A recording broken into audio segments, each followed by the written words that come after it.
We can continue on our discussion about the anionic polymerization reactions. And we have talked about previously on the termination mode of anionic polymerization reactions.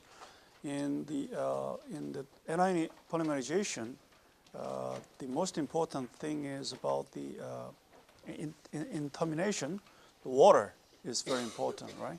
We have to be very careful about the presence of water because it will terminate very immediately your reactions.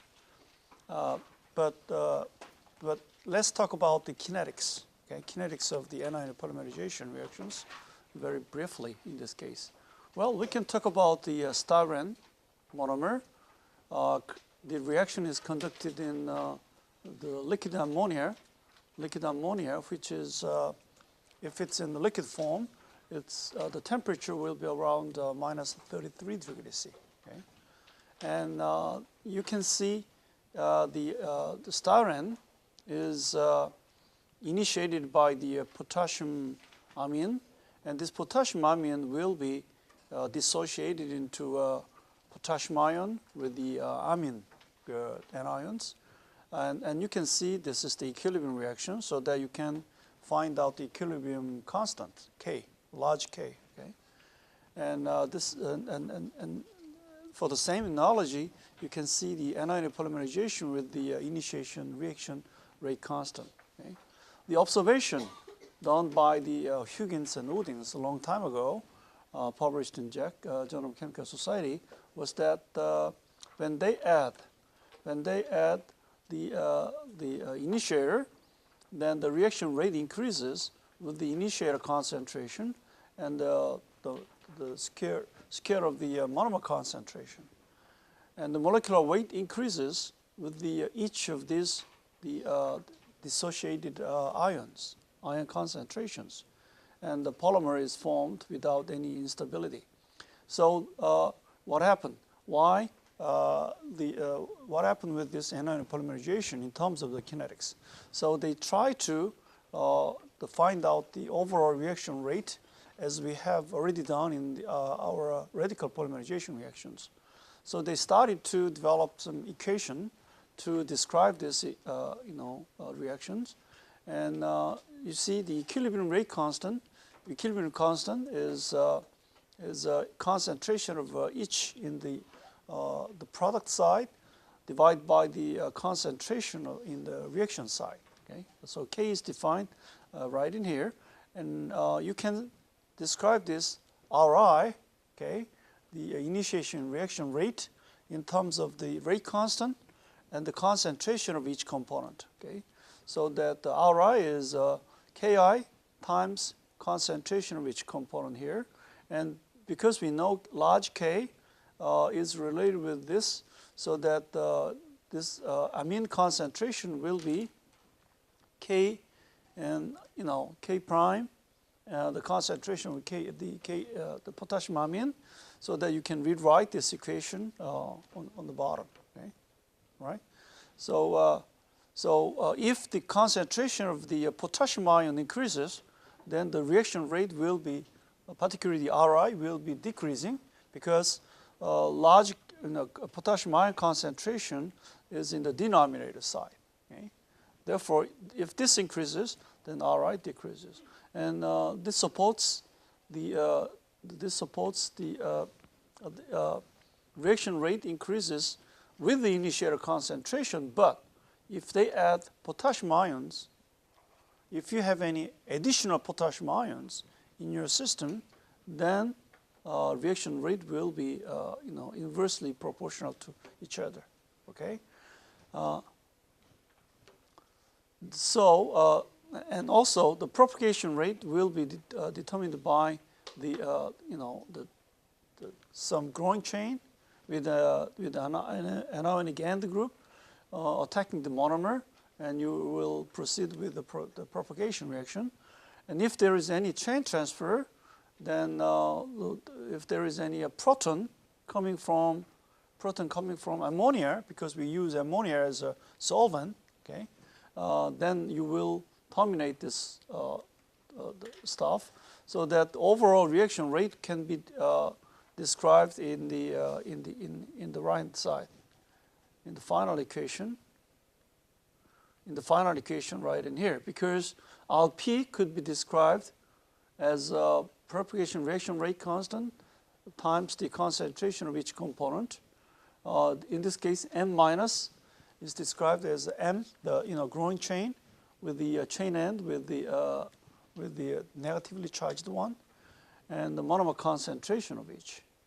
And RTL in this case, RTL, because RT is not existing in anionic polymerization reactions, because unless you have any proton coming from water, there is no termination reactions. So only possibility is about the chain transfer reaction coming from ammonia. Therefore, KTRS is the chain transfer reaction rate constant done by the solvent, and M dot or M minus here with the ammonia concentrations.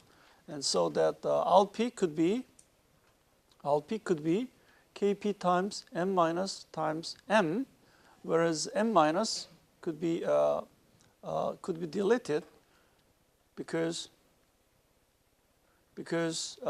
here you do not have any M minus here, but the amine anions. Therefore, you can describe this RP as a Kp times M minus times M, but M minus could be deleted because Ri and LT, LTL and Ri is just in the previous slide, so that you can delete this. You can rewrite this M minus in terms of the chain transfer reaction rate constant, K prime and others, so that you can rewrite this RP as you can see here in this case. And therefore, RP is finally described with the known constants, K, small k and large K, and the concentration of the monomer, concentration of your ammonia, concentration of initiator, okay, instead of active sites, okay. And therefore, if you look at this equation, if you add the KCl, okay, ammonia, potassium amine is an initiator, but if they add KCl as an additive in the reaction, then the LP decreases because K prime is the same as the amine anions, and as you have seen in the previous slide, the K prime, K positive ion is detrimental to your reaction rate, both in Ri and LP, okay, in this case. Therefore, if we go back to the previous slide, what they have observed is that if they add K prime, then the reaction rate always decreases because it will increase it will decrease the reaction Ri anyway. Okay. So this is the observation done by the Huygens and Udings back in 1950s. Well, we always think about the dehydration state because if there is any water, then something happens. Something means the termination, right? And in this case, Xn, the number average degree of polymerization, is defined as M divided by the ammonia, monomer concentration divided by the ammonia concentration with the chain transfer coefficient.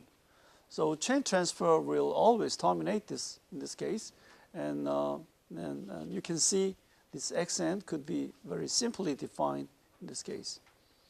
And we can also take a look at the effect of temperature, because effect of temperature is always related with the rate constant in terms of Arrhenius equation, right? Just like what we have seen in our the radical polymerization reactions.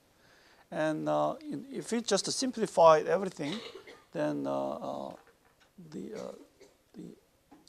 activation energy for the polymerization is defined as EP minus ETL, and it's about -4, meaning that if you increase the temperature, then the degree of polymerization will decrease because it's in the negative term, right?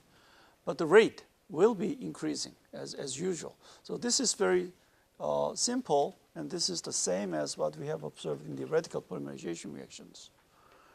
Overall, reaction rate is in the positive term in terms of the activation energy, so that as you increase the temperature, because it's positive, reaction rate increases, but the degree of polymerization always decreases as this activation energy for the dP is always negative.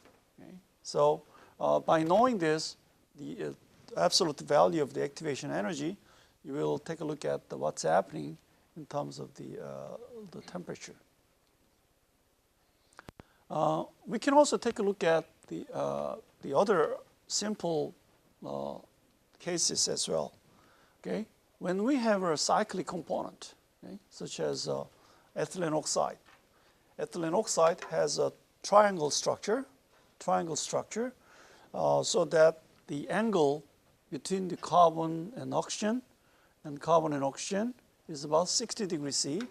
And because carbon, if it's a saturated carbon or sp3 hybridized carbon, you will be able to find out the angle between the carbon and carbons, or hydrogen and it's about 109.5 degree.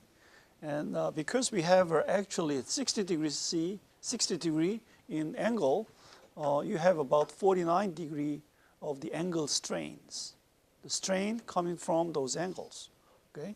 Because you will have to compress them to become a 60 degree. So it's very reactive, okay? It's very unstable, it's very reactive. Therefore, if there is any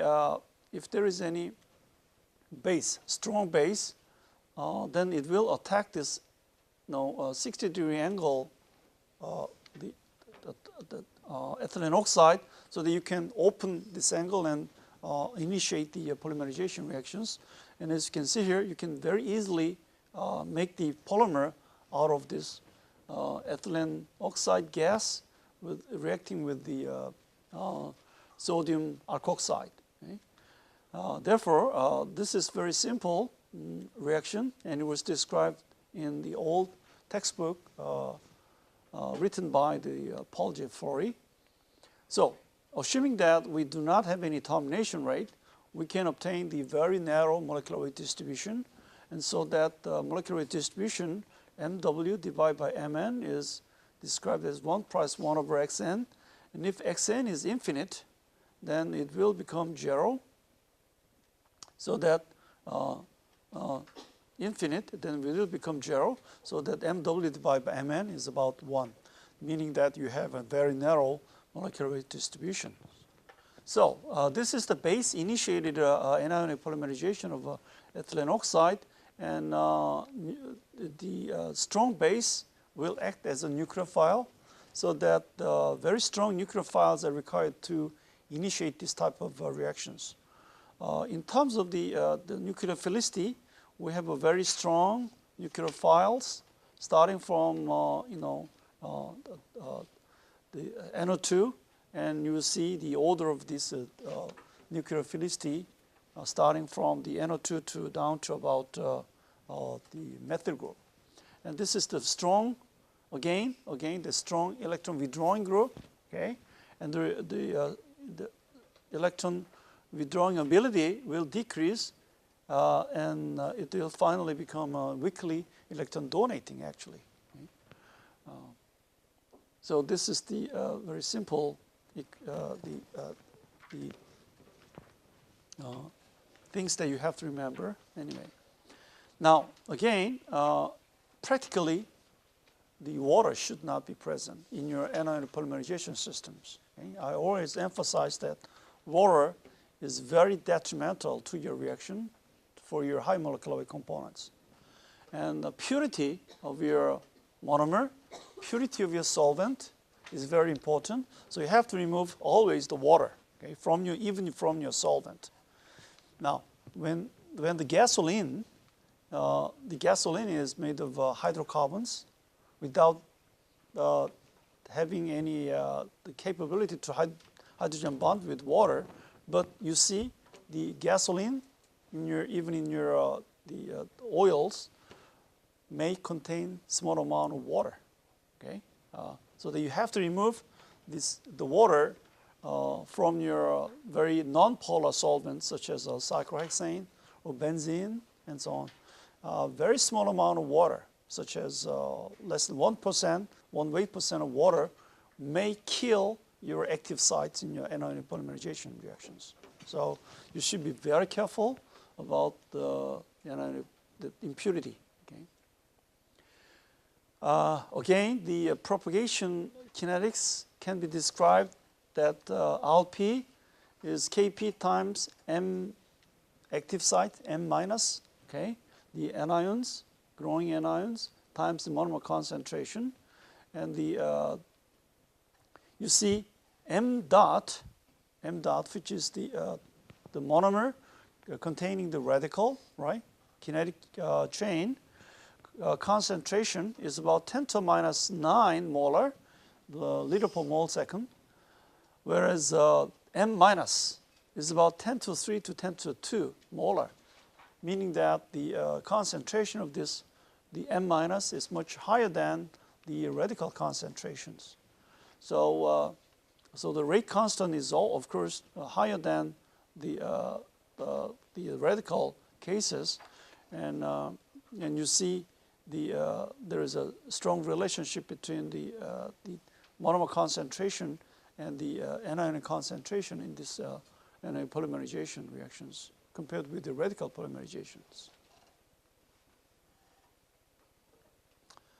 Okay.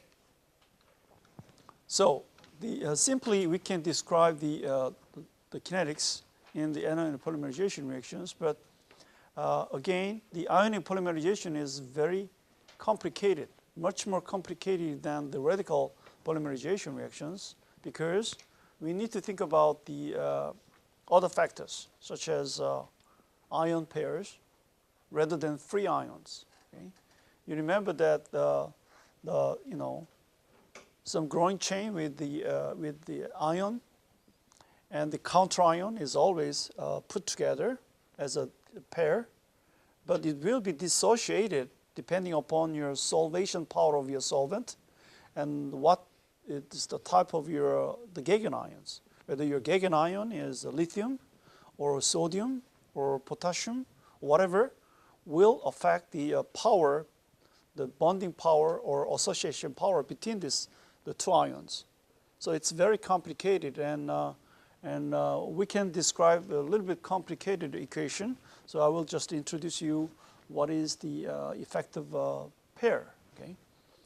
Now, this equation here, Rp is equal to Kp times M minus, and M was a very simple equation, but you can add Kp plus minus, P minus, C plus, and M, which means that you have a little bit of a different the terms compared with the simple, the anionic species, meaning that we have to think about the pairs, pairs, because this Kp plus minus is different from Kp minus, because this Kp plus minus is the propagation reaction rate constant for free ion and ion pair. Free ion and ion pair.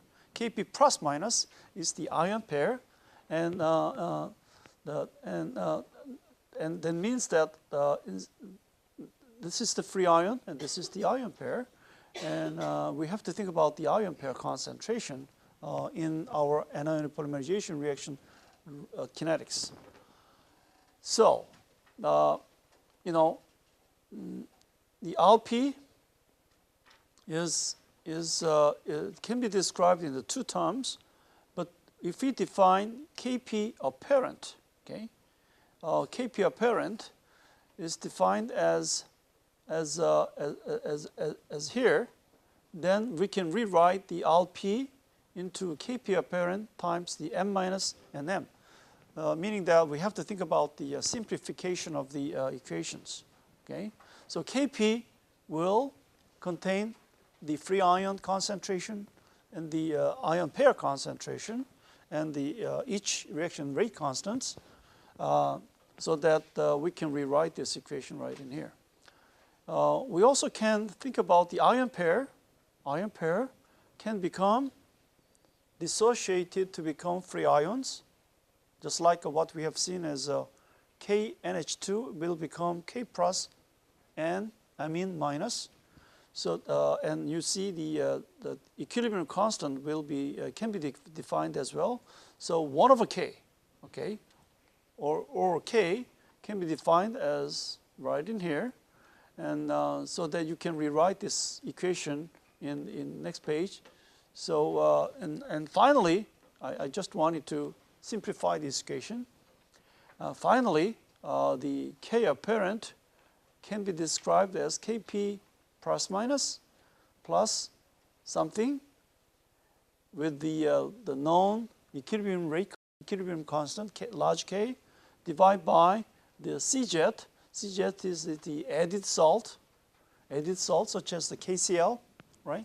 KCl in addition to your the amines, and so that you can calculate the Kp plus minus and Kp minus by knowing this equation. Okay? Kp apparent is what you observe from the reaction, but you do not know each component. The reaction rate constant of a free ion, reaction rate constant of your ion pair, so that by observing the large K value, Cjet value, and Kp apparent value, you will be able to find out each the free ion reaction rate constant and ion pair reaction rate constants. Okay, because 1 over Cjet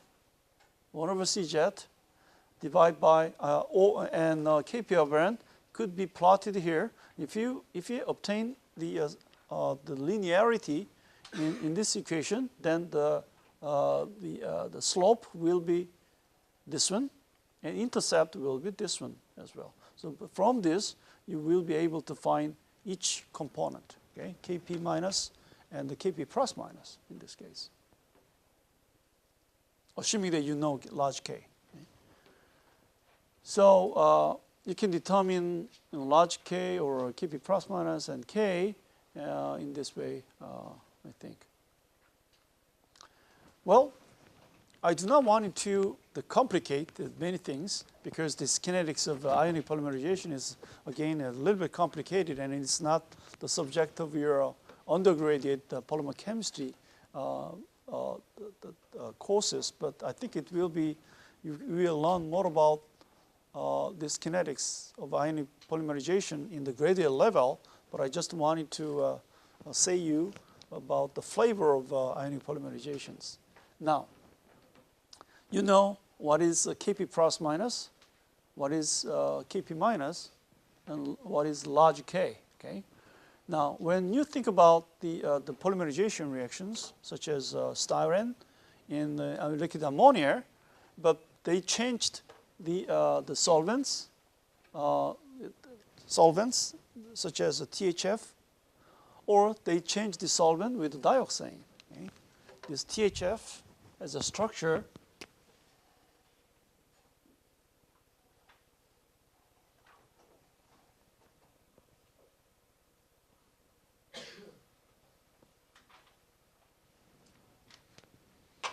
this is THF, tetrahydrofuran.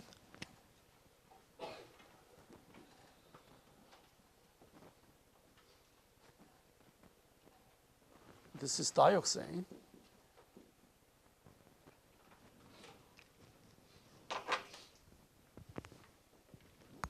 Dioxane, and it's very similar. You have a one ether group here, and you in THF, and dioxane has a two ether groups. Okay, so this is the type of ether, okay? Cyclic ether. And as you can see here, they changed the Gaugian ion from lithium to cesium, as you can see here. And you have even in the same solvent, your Kp plus minus is different. Kp plus minus, which means that the reaction rate constant for your ion pair is increasing as the Gaugian ion is much smaller. Okay? You see the cesium is a little larger one. The lithium is the smallest one, and it means that you have a pretty good reaction rate constant for the ion pairs. Kp minus is about the same for all of these, the Gaugian ions. But if you change your solvent from THF to dioxane, Kp plus minus value will be increasing as your Gaugian ion size will be increasing. Whereas THF case is reversed, right? So trend is opposite. Trend is opposite when you change your solvents. Okay, so this is the case of a very complicated the anionic polymerizations. So it's not very simple. It's not easy, but we'll be able to find out what's the most important thing. So Kp minus is about the same because Kp minus is much larger than the Kp plus minus. You see this is about 10 to the fourth, whereas this is only about 10 to the 2 or 10 to the 1, okay? In tenths or hundreds level. So it's about at least 100 times or 1,000 times larger in the case of a free ion reaction rate constants compared with the ion pair reaction rate constants.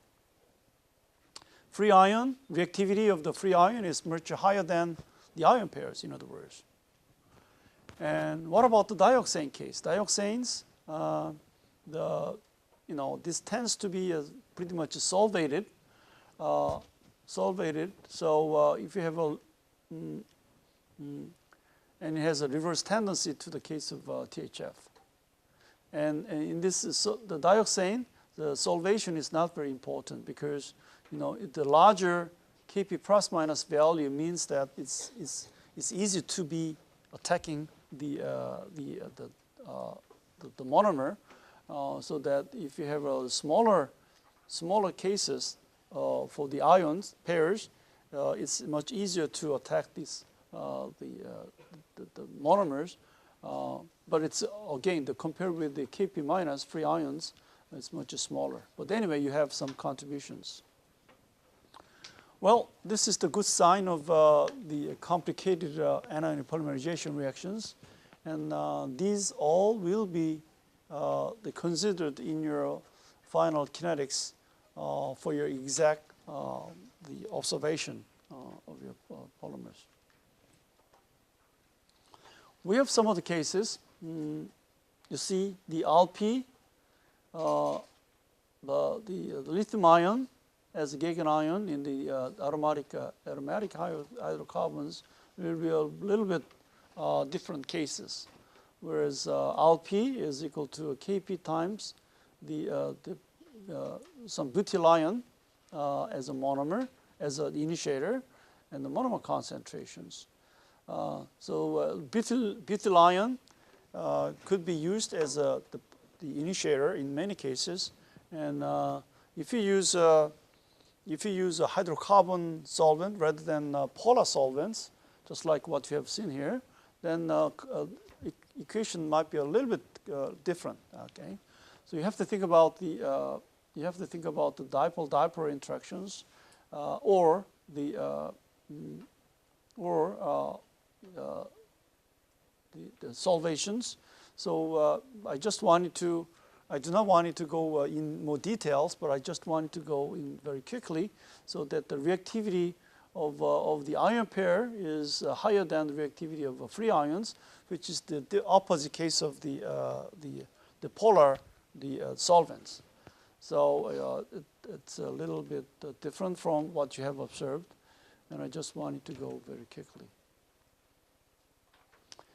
Anyway, in the textbook written by Professor Lantz, and this is the table from his book, and you see when we have a styrene monomer and isoprene as a comonomer, then this reaction is undertaken at 25 degrees C. You see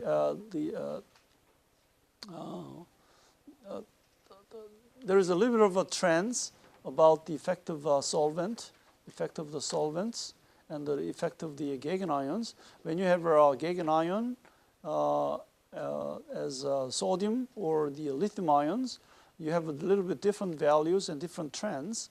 When we have a highly the volatile and the polar solvents, then we have a pretty much higher concentration of styrene in this copolymer system compared with the non-solvent cases. When we have a lithium as a counterion, this effect is much more pronounced, so that the different solvent, different Geigen-ion will affect even in your copolymer compositions as well. Okay, so this is the what I can tell you about the kinetics. And again, it's not easy. I just do not want it to, confuse you. But it's really a very confusing cases. In some cases, the polymerization is pretty good in one solvent, but in the other case, polymerization is quite opposite to what you have observed in one system. So you have to be very careful about what's happening in these anion polymerization cases, because you are dealing with two ions, right? Negatively charged ion as a chain end, and the Geigen-ion, which is the counter ion to these anions. And solvation power or association power or dissociation power will be much more dependent upon the solvent that you're using, and the type of Geigen-ion is very important as well too. So you have to consult with the textbook, consult with the literatures when you're dealing with anion polymerization reactions. Again, the initiator is a strong base, and you have to think about the nucleophilic reactions in the anion polymerization reactions. Monomer is always electron withdrawing group, right? Electron withdrawing group should be all in the anion polymerization, whereas in the cation polymerization, it should be electron donating, right? And the initiator will be acidic in the cation polymerization cases. So this was the summary of anion polymerization, and we can talk about the cation polymerization a little bit more in detail. Cation polymerization reaction, we are dealing with the positive chain end, right? Positive chain end, such as your chain end is positively charged. We call this carbon, positive carbon, as a carbocation, or carbonium ion, or carbonium ion will become, oxonium ion if you have a methoxy group here. Okay? And you form, in the case of vinyl ether, you form the resonance stabilized cases. Styrene monomer, again, if you have a positively charged ion in the alpha form, in the alpha carbon means the carbon containing the benzene ring is called the alpha carbon. Beta carbon is the next to alpha carbon. The hydrogen attached to alpha carbon is alpha hydrogen. Hydrogen attached to beta carbon is called beta hydrogen. Right? So that we will define the location of those, the hydrogen and carbons. The alpha carbon, if it's a carbocation attached to this benzene ring, will have conjugated structure or resonance structure. so that you have 4 different types of the carbon cations. Okay? As you have already seen in your aromatic hydrocarbon cases in your organic chemistry. So, but anyway, this propagating species can be stabilized by this resonance structure, and again the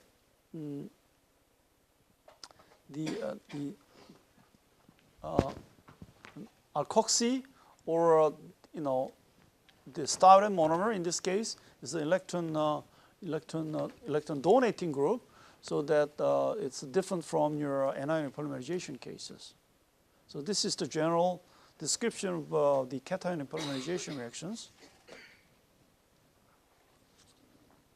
But as an initiator, we are using protonic acids or Lewis acids. Right? Protonic acids, such as you can see the strong acids like sulfuric acid or trifluorosulfuric acid or hydrochloric acid, or Lewis acids such as boron trifluoride or aluminum 3-bromide or titanium tetrachloride. Okay? Those are the acids, but remember that we are using co-initiators as well. We are using the two initiator at the same time, okay, to activate this initiating species. So this is called the co-initiator. Co-initiator in this case is water, along with the BF3, okay, will form, you see, H plus ion and PF3OH minus ion.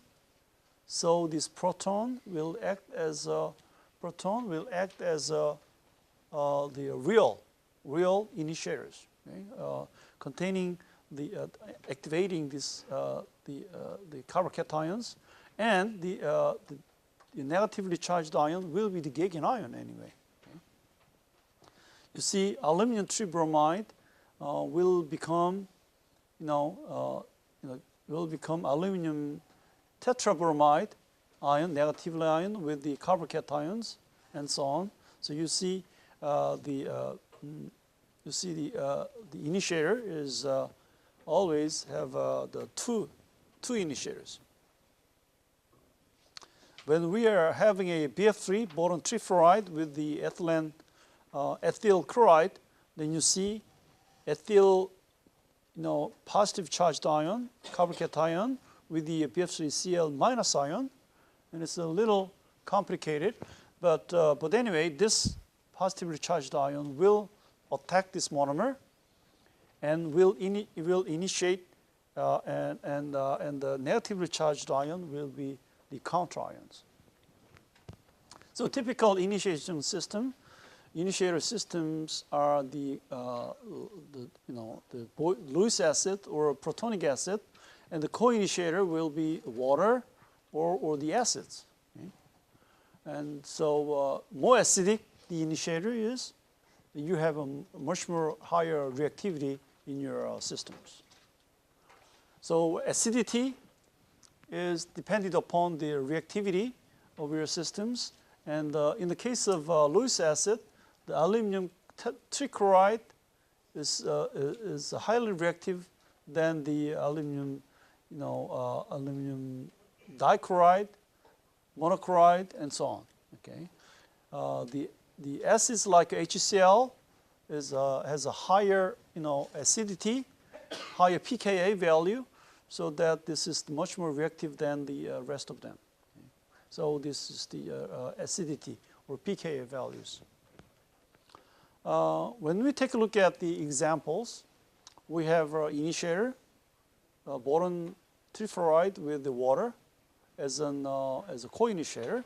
So you see the equilibrium constant will be large K, and again we have a proton with the PF3OH minus. So this is the simple, initiating systems, and this will attack this monomer. When we have isobutylene, we have we have two methyl groups in one vinyl group. Okay? So methyl group will be the electron donating group. Methyl is electron donating, so that the electron distribution in your vinyl group will be negatively charged in the beta carbon, and alpha carbon is partially positively charged. So when you have an initiator such as this, the proton can attack this beta position rather than alpha position. So you have actually CH3 and C positively charged carbocation with the two methyl groups, and the counter ion BF3OH minus will be attached to this chain N. Okay? And it will be proceeding further, as you can see here, so that the positively charged carbocation will attack this partially negatively charged beta carbon instead of alpha carbons. You understand? Difficult? Well, again, I think you have. I think you know this, right? You have ion.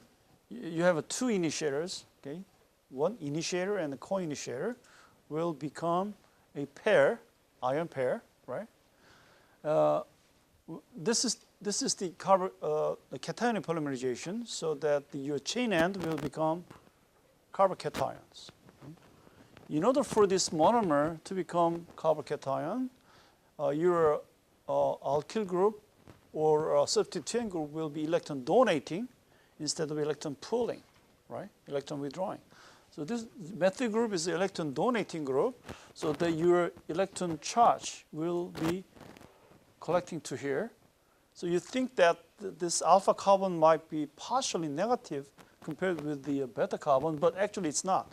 Your methyl group will be donating your electrons, so that it will be distributed to the end of your vinyl group. So the beta carbon is partially more negative than the alpha carbons. Okay? Now, when you have this system, what are you going to do? Your partially negatively charged carbon will attract this proton rather than this negatively charged one, right? So proton will be attacking here. H will be coming to beta carbon, so it becomes methyl group, right? And this partially positively charged carbocation will attract this part, right?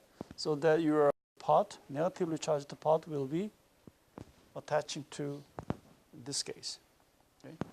And again, if you meet another monomer with isobutylene always have partially negatively charged in the beta carbon, partially positively charged carbocation in the alpha carbon. So your carbocation, okay, or carbonium ion will always attack this beta position, right? And your alpha position will be active in the carbocations. So in this way, you can proceed with your polymerization reactions.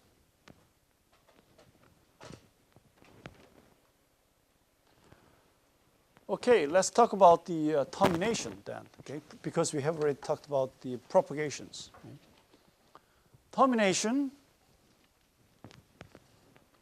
is the one that you have a proton, the electron or hydrides or electron will be coming to, donated to these carbocations. So you see this, you leave, in this is carbon and hydrogen, you share your electrons between carbon and hydrogens, okay? And this hydrogen leave the electrons to this system, so this hydrogen will leave as a proton. When you have, in this case, your two electrons will contribute to make this double bonds, as you can see here in this case. So this proton will attack this. It was lured. It was, attracted by this negatively charged counterion, so that it becomes, BF3 and H2O case. Whereas your terminated species will be something like this. This is more like a disproportionation reaction in the radical polymerization reactions. But it will be a very randomly occurred in this case.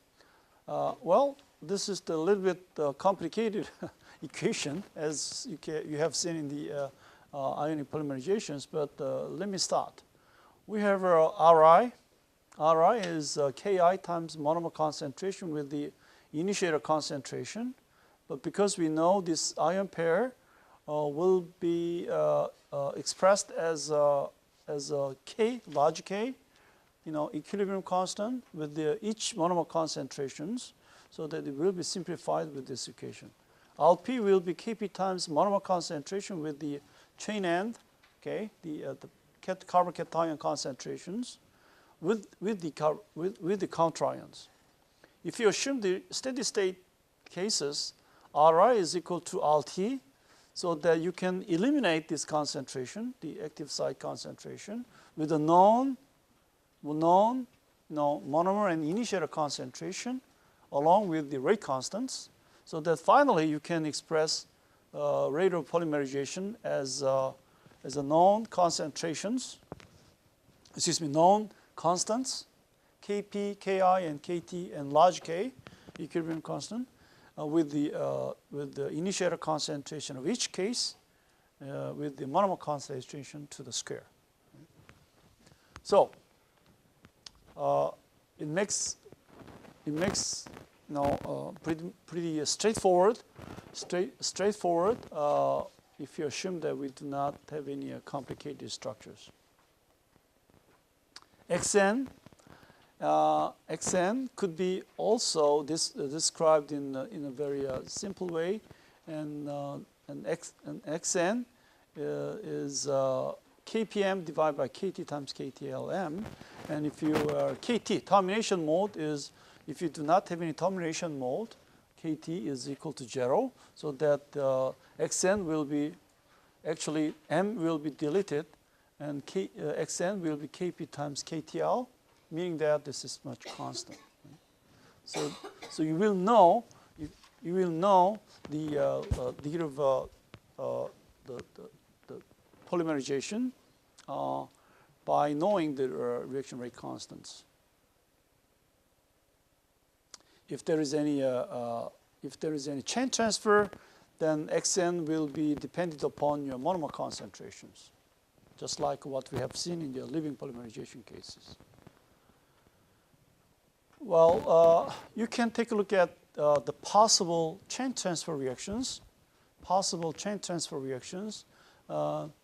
Because cationic violent polymerization is proceeded with many side reactions. So we can take a look at the possibility about the side reactions, as you can see here in this case. Because it will be very difficult to get the high molecular weight if you have side reactions. And these reactions should be minimized and can be minimized by knowing what happened in your case.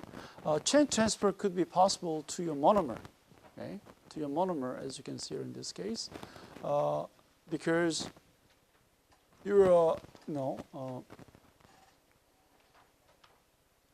because you can leave your proton. You can leave your proton to here, and you can stabilize this, as you can see here in our case.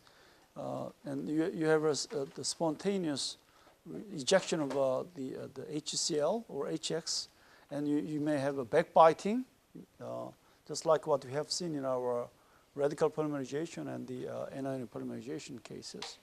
These are the possibilities, and you can take a look at some other cases in your textbook as well, particularly in the advanced polymer chemistry textbooks. Ring opening polymerization is possible in cationic polymerization. Okay, ring opening polymerization, just like the case of ethylene oxide, but we have a little bit larger the rings, such as a THF. Okay. We can ring open this tetrahydrofuran to synthesize polytetrahydrofurans. Okay. The polytetrahydrofuran is a polyether, and what you can see in terms of the mechanism is that we have a growing chain with a certain number of R. In this case, R will be I think 3 CH2 times 3. So you have 4 methylene units between the ether-ether group, and you have oxonium ion, and oxonium ion needs the electrons, so that the electron will be attacking this the carbon next to this oxonium ion. So you have a proceeding with the oxonium ion polymerization cases. This is the simple mechanism of the ring opening polymerization of tetrahydrofuran, or you can do that in dioxane as well. And example might be many of the other cases as well. When you think about the ring opening polymerization reactions, we need to think about the polymerizability. Okay? The 6-membered ring is much more stable than the 3-membered ring, and as you increase your ring number, starting from 3-membered ring to maybe 11-membered ring, 5-membered ring and 6-membered ring is much more stable, whereas 3-membered ring is the most reactive to become very polymerized. Whereas 7 to 11-membered ring will be, of course, the reactive because of the strain. The 3 and 4-membered ring has a much higher angle strain, but 7-membered ring and 11-membered ring will have a steric hindrance in their ring, so that the attached methylene units, for example, will be meet each other. So you have instead of an angle strain, you have a conformational strain. Okay? That's what we call the conformational strain. And if you go back to your perhaps organic chemistry course in chapter maybe 2 or 3, you will be again look at what's happening about the number of rings. Okay? So this is the case for the tetrahydrofuran, and phosphorus pentafluoride will act as an initiator. So 2 of this phosphorus pentafluoride will form negatively charged ion with the positively charged ion, and you see you break this the carbons, and this is the exact mechanism of what's happening in the ring opening of the tetrahydrofuran. And finally, your ring chain will be, you see, ether group, 4 methylene units, ether, 4 methylene units, and ether, stuff like that. So you have, O, CH4 will be the repeating units in your total systems.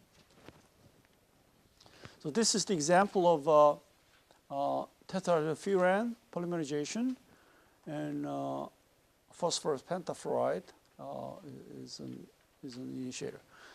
In terms of the kinetics, it's about the same. So you have an initiator and co-initiator. Initiator and co-initiator will become the ion pair. This ion pair will attack this monomer, and this is the starting point of your the reaction rate constants. So that Ri can be described with a small ki or a large k.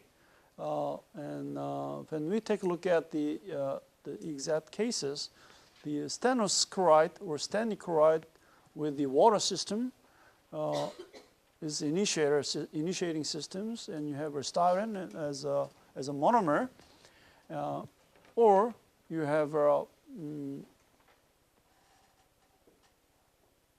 as a monomer, and you see the styrene is opening its structure. so that you have polystyrene polymerization by the ring opening, the cationic polymerization reactions. In this case, Rp is Kp times M plus with the M, which is very simple and known.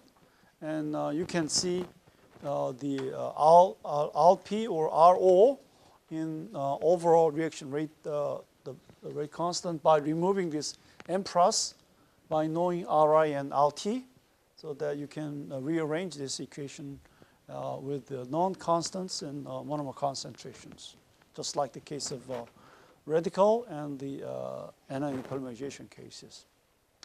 I just wanted to stop discussing about the ionic polymerization because I do not want it to confuse you, because this topic will be a little bit, again, complicated, and do not want it to confuse you.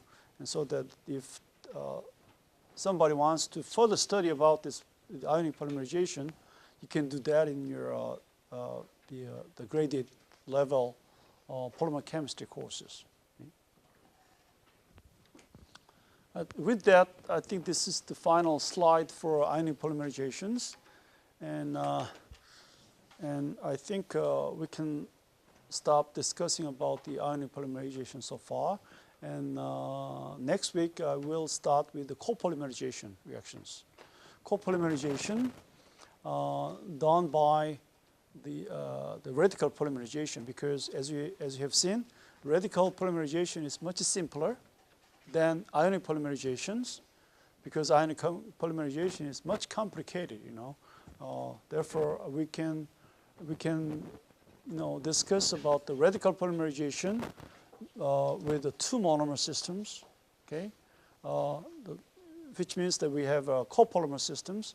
And this copolymer is important because if you have any two different monomer, then you may, in some cases, you will be able to polymerize only random copolymer, or you can make the block copolymer, or you can make a graft copolymer, and so on, by knowing the what is your monomer systems. If you are polymerizing, for example, styrene and butadiene, or styrene with acrylonitrile, what do you expect to have your the sequences composition of your styrene with the second monomer? Okay? That depended upon the reactivity of each monomer systems.